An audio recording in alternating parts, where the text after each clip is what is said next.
Hey everybody, TacticAngel here, back on World Warships Legends. We're on the PlayStation, and today we'll be talking about a Soviet premium Tier 5 cruiser, Makarov. This review will start with history, then we'll talk about the ship in the game, your commander choices, stats, and finish off with some gameplay, but if you do want to skip around, you should see some time codes down in the description. The Nuremberg was the second and final ship of the Leipzig class of cruisers. She was ordered by the Weimar Republic, the German state prior to what we would know as the Third Reich. The Leipzig class cruisers were an incremental improvement over the Königsberg cruisers, which are wonderful in the game of World of Warships Legends, but which in reality had a few operational limitations. Most of these had to do with weight distribution throughout the ship, which caused them to heel over about 20 degrees in a turn, and that naturally caused some concerns about these ships potentially capsizing, particularly in heavy Atlantic seas. The Nuremberg was laid down in November 1933, launched in December 1934, and was commissioned into service in November of 1935. Her first service was in support of the blockade of Spain during the Spanish Civil War, which was slightly more than sailing around and looking scary, since it did actually participate in the shelling of targets like Valencia. At the outbreak of World War II, during the invasion of Poland, the Nuremberg was part of another blockade, this time as part of the Kriegsmarine's screen to try to keep Polish ships inside the Baltic Sea. Following that, she moved into the North Sea to provide cover for mine-laying activities. It was at this point, during the night of December 12th through 13th, that the Nuremberg was torpedoed by the Royal Navy submarine HMS Salmon. The torpedo struck around the bow, reducing the speed of the ship, and the RAF would then try to assault the wounded Nuremberg and lose 6 to 8 planes in the process due to the intervention of Luftwaffe Bf-109s. And she was able to still put back into port for repairs. Those would last around 6 months. At this point, she would split her time between German waters and the North Sea for about 2 years, before she went in for another refit. This is actually where the Nuremberg had its aft set of torpedoes removed and her AA defense bolstered further. After this, she spent about a year in Norway alongside Tirpitz, and returned to Germany in May 1943 for an engine overhaul. She was used as a training ship thereafter until 1945, where she served briefly as part of another mine-laying operation before putting back into dock at Copenhagen, where she would stay for the remainder of World War II due to fuel and other materiel shortages.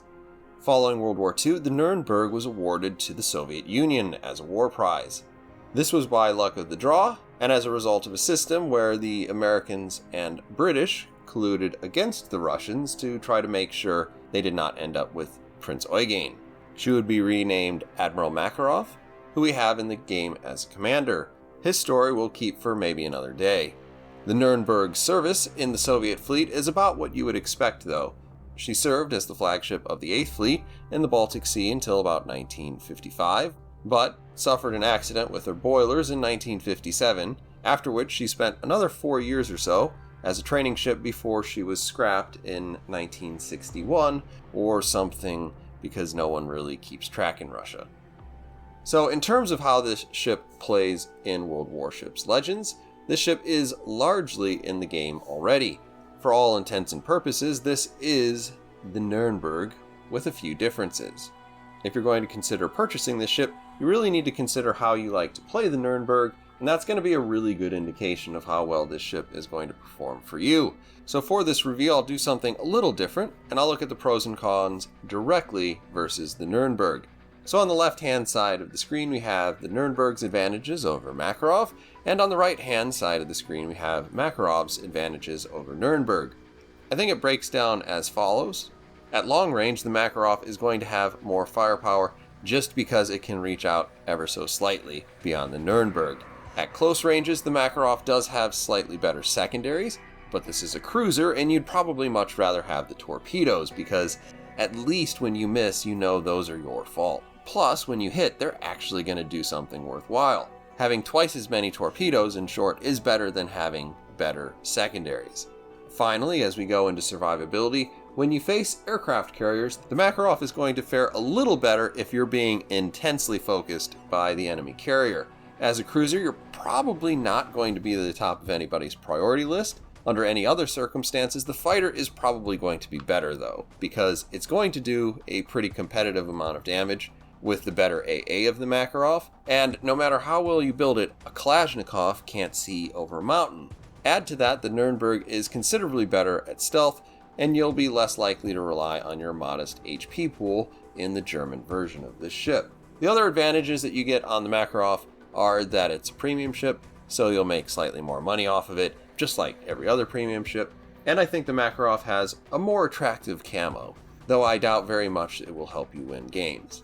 The differences here are going to be somewhat exaggerated by abilities the commanders that you have available to you, so you can probably count on the German Nürnberg doing more damage with AP, having better sonar and better speed, while it's likely that the Soviet War Prize will have better range, maybe the ability to imbue these shells with some absurd penetration by stacking EOP on top of German HE, and little else.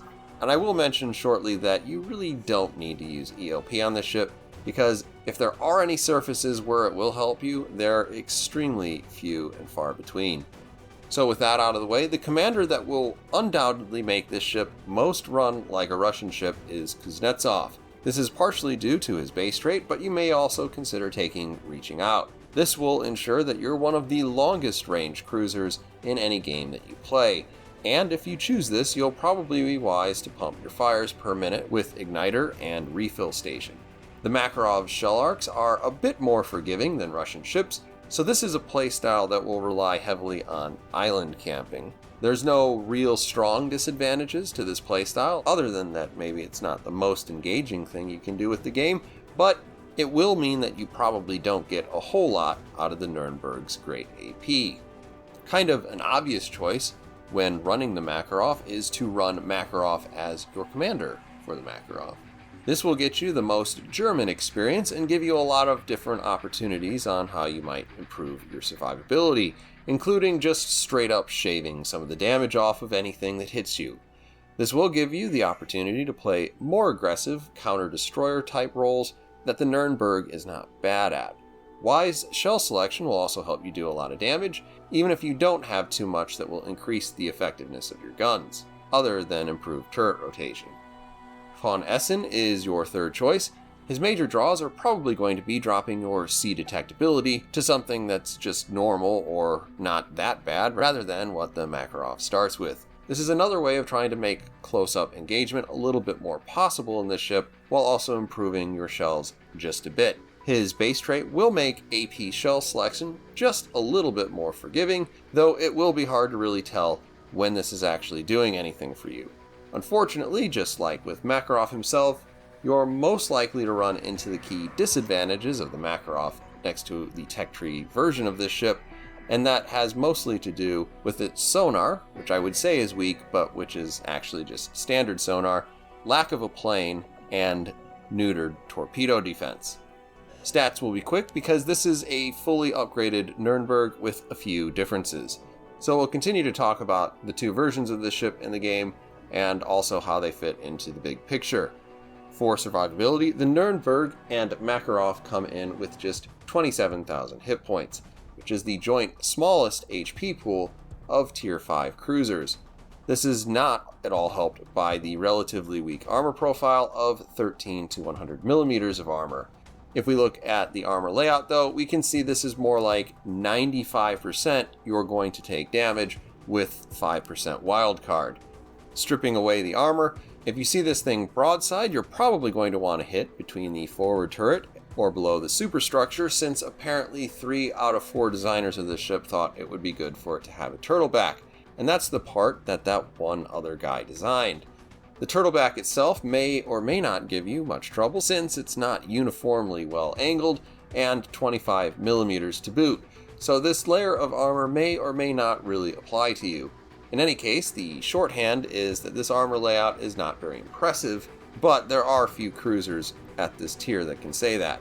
Finally, your 7% torpedo reduction makes getting hit by a torpedo 13/14 as terrible as it ever would be, which is about average for a Tier 5 cruiser. The firepower of the Nürnberg has always been impressive, And the Makarov pretty much picks up all of these characteristics and then some. It owes most of this to the exceptional 6-second reload speed on the 9 150mm guns. And the short story is everything that you see here is exactly what you get on the Nuremberg, but you get 100 extra meters of range. Some important things to remember here: though you have pretty awful looking HE damage per shell due to your high rate of fire, and that you get to keep the German 1/4 penetration, meaning these guns can get through 37mm of armor, you're actually very potent with HE, and due to your high shell damage, you're like 75% higher than average with AP DPM. Penetration fall off for these shells is German, which means you can probably shoot HE at anything over 8 kilometers, but if you get an opportunity to shoot AP, take it. But either way, it's easy to have some great games in this ship. Other things to consider: your turret traverse is very average, but you come with the advantage of your 2 rear turrets having 360 degrees of turret rotation. You probably do know this though if you're considering purchasing this ship, but I'll put that out there just in case you forgot. German cruisers tend to come with an array of torpedoes that make them very formidable at close range. The Makarov does have a single set of German torpedo launchers, one on each side. These are your standard decent damage, decent reload torpedoes you get with the Nuremberg, but you get just 2 sets of triple launchers rather than the 4 that the tech tree version comes with. Overall, this is going to make the torpedo DPM predictably exactly half of what the Nuremberg has, and you are really, really low in terms of overall torpedo performance versus other cruisers, though it's still probably better to have them than not to. The biggest difference between the AA suites between the Nuremberg and Makarov is that the Makarov's AA is basically completely different. Its base AA rating is 10 higher, and that is due almost entirely to having more mid-range AA. This takes the Nuremberg from below average to pretty much exactly the statistical average for the tier. Does it help? In the current patch, I would say this is something between no and not that much. Planes that fly overhead will take a maximum of twice the damage per second that you could get in the Nuremberg, but while outside of 3 kilometers, it's basically the same experience. It is worth talking at this point about how the Makarov doesn't get a plane though. Unless you're inside of another ship's AA bubble, you'd probably prefer to have a fighter plane over this improved AA suite. Moving into maneuverability, you'll top off at just 32 knots, which is 1 knot slower than average. You have 30 extra meters on your turning circle at 720, and your 7.6 second rudder shift is a hair faster than average. This is exactly the same on the German cruiser, and is near enough to average to say she's pretty much a C- student when it comes to getting around and getting out of the way. The most surprising thing about the Makarov is probably her concealment, because this ship feels otherwise like a Nuremberg in most ways, but then you pick up this impressive extra 600 meters of please shoot me for some reason. Without this, I'd say this is a fairly close to even trade, but the extra detectability does make getting around the field a bit of a pain. In short, this makes you one of the most noticeable Tier 5 cruisers in the game. Coming to consumables, the Makarov is a little bit disappointing where consumables are concerned. You have a damage control, which is your normal cruiser damage control, and then you have the choice between either sonar or defensive fire AA. If you choose DFAA, you'll probably get about 2 to 3 planes per strike against you. And that means that they're probably definitely going to get the first strike off anyway. But then you're going to be a cruiser with no sonar. If you do choose sonar, be aware that this is not German sonar. In any case, your ability to spot torpedoes and ships is reduced by over 1 kilometer in both cases. And I do know that I already mentioned it, but I'm going to say again, you do not have a seaplane because you have a little bit of extra AA sitting here. In any case, that's consumables. And now to some gameplay. We're going to be on Neighbors. I'll go ahead and put my commander up on the screen. As you can see, we are playing for a heightened fire chance, a heightened rate of fire, and a heightened range of fire, which is more or less, I mean, it's fairly standard for Russians, I guess. this would be a little bit of a strange thing to do in a German Nuremberg, but you have a few more choices with the German Nuremberg than you do with the Makarov. So as much as I wanted to feature an actual game with Makarov and the Makarov flag, that's just not in the cards.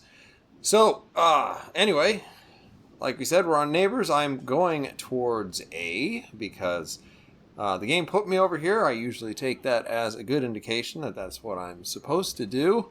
I'm not sensing a lot of buy-in from the rest of the guys on my team, so I think I have said in the past that you might be the smartest player in the game, but going all the way out to one side by yourself and getting yourself killed, I'm not sure that that proves that, much less that it's the best way to play the game.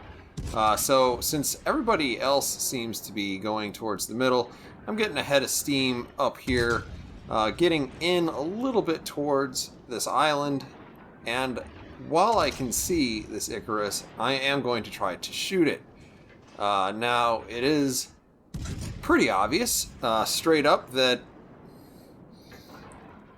these have German shell arcs. We're just lobbing shells out there. You can see some plus 12 second flight times, and we're not even shooting out to some of the ridiculous ranges that you can traditional Russian guns out to. Now, unfortunately, we have left ourselves a little more open to fire than we wanted to. That's cruiser fire, and I have a decent amount of protection against that, particularly at longer ranges. And in this case, all of his shells were more or less hitting towards the back half of the ship, where I'm a little bit more well protected.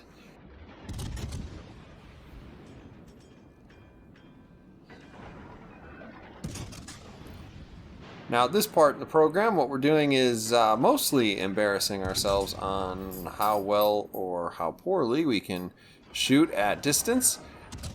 Part of this is me, part of it is that this is a little bit more tricky than what you get from ships like maybe the Molotov or the Shores or Chapayev.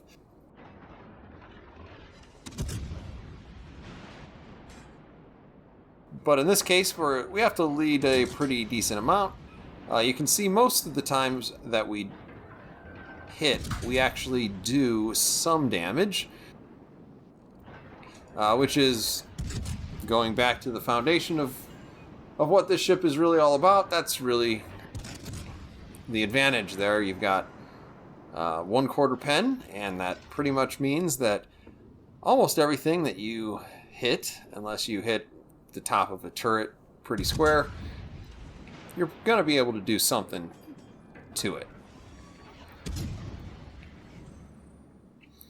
Our team has started out pretty well here. We're up 3 ships to 1, but that quickly changes as soon as I announce it. And at this point, I guess everybody has decided maybe they will go to that side.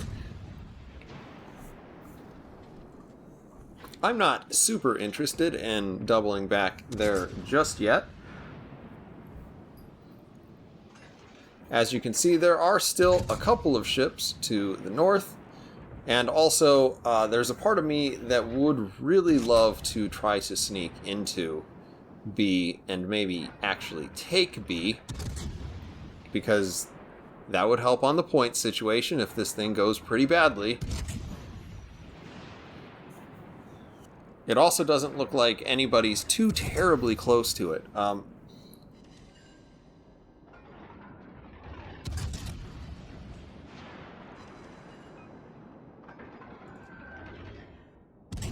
The one thing that the Makarov does a little bit worse than the Nuremberg is because you have that extra detectability from sea and from air. It does make doing something like this a little harder. It looks like something else is happening. because my commander tried to tell me something in Russian. I got nothing out of it as usual, but I still like the national voiceovers, even if there are a couple languages that everything's just kind of one big mystery.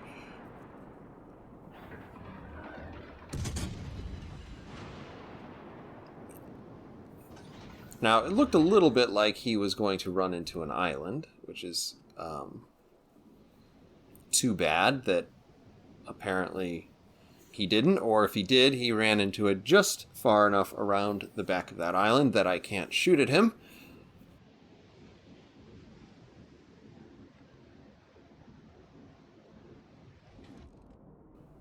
We see him for a quarter of a second.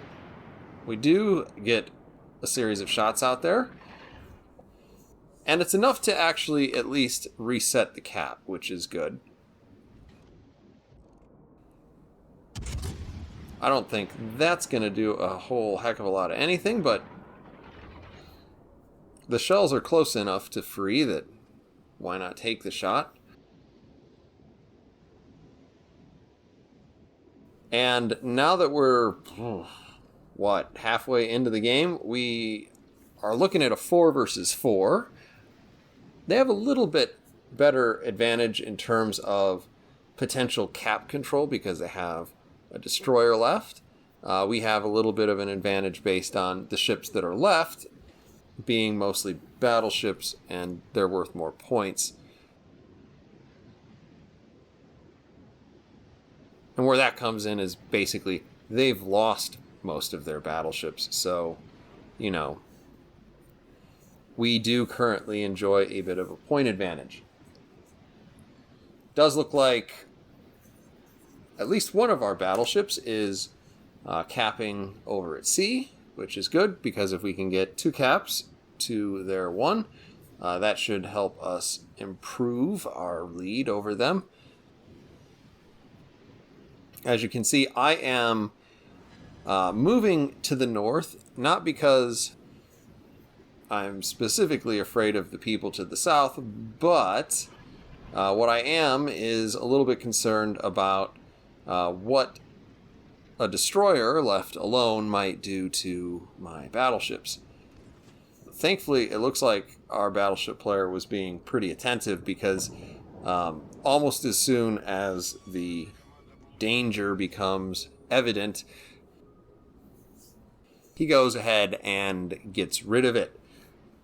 So we'll go ahead and start turning towards the south because we still do have 2 ships down there. And we still haven't had exactly a really fantastic game. I find that in general this ship plays a little bit better if you are trying to play it with a Russian mentality, just because usually when you get in close, and this is not something I think is going to be highlighted by this review. I wanted to highlight it, but the issue is that when you really need a second set of torpedoes, the margin of error there is small enough that it's hard to get a game that really emphasizes that weakness, while also is a game that continues past that point. In any case, you can see we're just going to speed this right along, though, so that we can get into a little bit more of the confrontational part of the video. Of the 2 ships that are remaining, I do have a spotting advantage on the battleship. I will not have a spotting advantage on the enemy Nuremberg in most cases. We do switch over to AP for demonstration purposes. We can score some pretty decent penetrations at range. That said, at this sort of range, your punching power isn't going to be great enough to really score any citadels or do really catastrophic damage against enemy cruisers or battleships. Clearly, that's not going to work at all. And we continue to blast away with our excellent DPM. We've got our ship's guns firing every couple of seconds, and obviously the Nuremberg put out a fire, and we immediately got a new fire, so that pretty much means he's going to be out of the game. There you can see he is out of the game. And now we're going to switch our attention over to the Colorado. I'm going to cut inside of these islands just to try to give myself some cover. Other than that, we're just doing the farming thing, which is the super engaging gameplay that you get in Russian ships, and which, in spite of the German origin of this boat, is probably the way to play it, considering the commanders and the little changes that have been made to it. And if you can get one of these fires, obviously this is what it's all about, because you're just farming a lot of damage.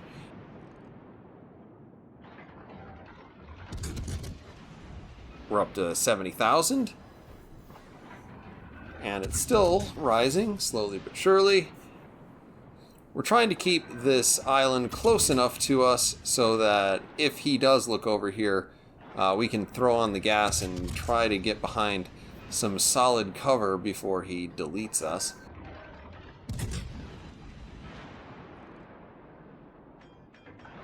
Now, we did see him looking over here, and the reason why I jumped in the back is because I'm not sure how many hits it would take him to get rid of me, but I would say it's near about 1 or possibly 2 if he gets a nice juicy citadel. In any case, he has put out our fire, and that just means we have to start shooting him again.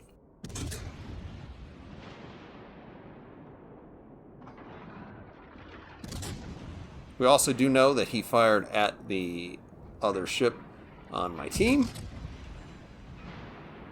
so we have a little bit of safety, enough to jump out and finish off that Colorado before he can fire at us. So, finishing off the game, we did a cool 89,000 damage, most of that floating around in the back. My sense is, if it wasn't for the fact that this ship is already in the game, and it's frankly just better in its free configuration, then the review of this ship would probably sound a lot more positive, because this isn't exactly a bad ship, and I think she probably will be more of a favorite for people who prefer that sort of Russian cruiser experience, more than people who are fans of German cruiser experience. At range, the trades this ship makes aren't nearly as noticeable as when you're getting into caps, challenging those cheeky destroyers with your Wasser radar. You notice it when you can't fire a second set of torpedoes from either side of the ship, and that usually means that if you do push, like you often do in German cruisers, that your games tend to be a little bit worse than what you would expect, having a lot of experience in the Nuremberg. Having commanders like Kuznetsov and being able to improve the guns 3 different ways, it just makes sense that you end up playing this ship a little bit further away. You hope for those fires. Probably don't use EOP. Keep your fire chance as high as you possibly can. Keep those turrets rotating. Keep those guns singing. And just hope for those fires and watch the damage add up, just like all of our favorite cruisers in the game. So, hopefully you've enjoyed this review. Let me know your thoughts down in the comments section, and I'll see you all on the next one.